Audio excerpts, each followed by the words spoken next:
Bonjour à vous, c'est Kay de How to Play, et on se retrouve pour ce troisième épisode du guide débutant de Dota 2.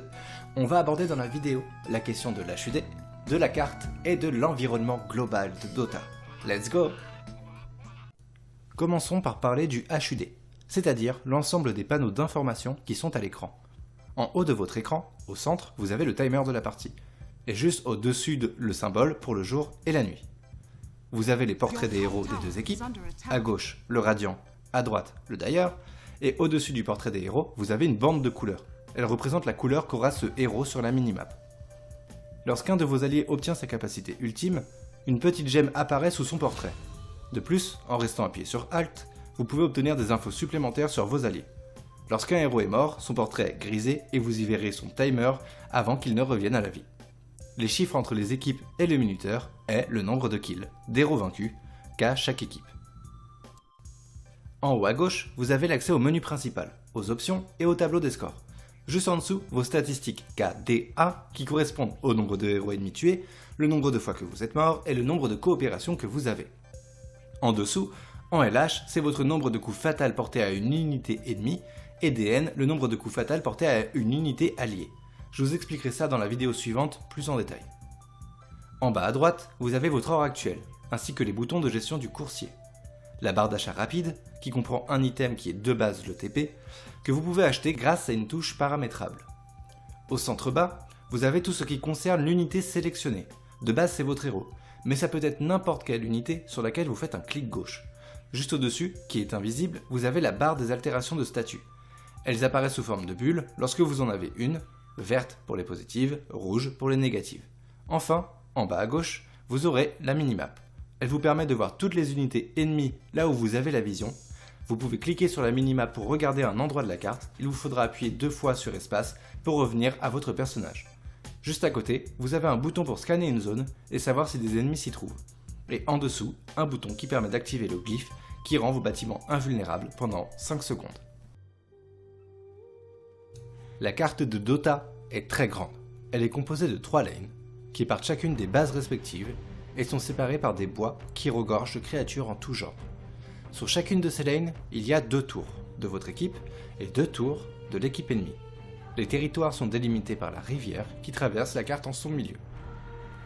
Votre base est protégée par des tours intérieures. Sous chacune de ces tours intérieures se trouvent 2 baraquements, puis au centre de chaque base se trouve l'ancien qui est protégé, lui, par 2 tours.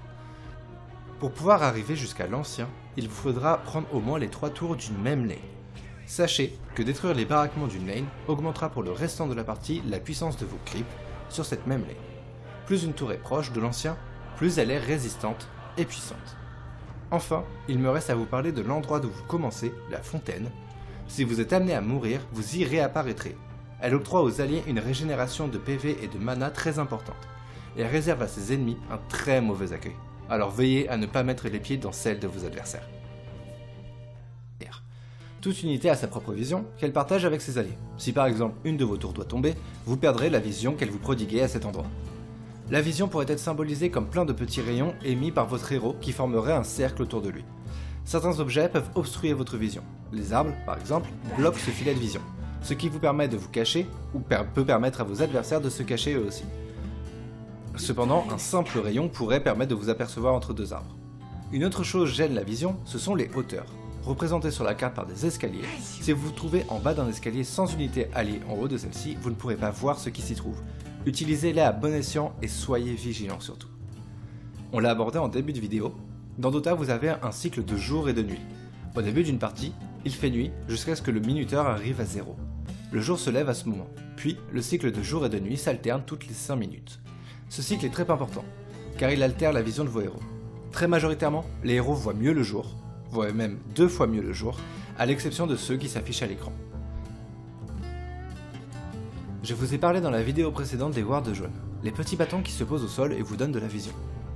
Vous pouvez les utiliser pour combler un manque de vision et donc d'informations sur vos adversaires. Il existe d'ailleurs des endroits en hauteur conçus pour recevoir des wards. On les repère assez facilement car ils ont un symbole sur eux. Enfin, je veux vous parler de quelque chose de négligé, même par des joueurs avec plusieurs centaines d'heures de jeu, la gestion de la caméra.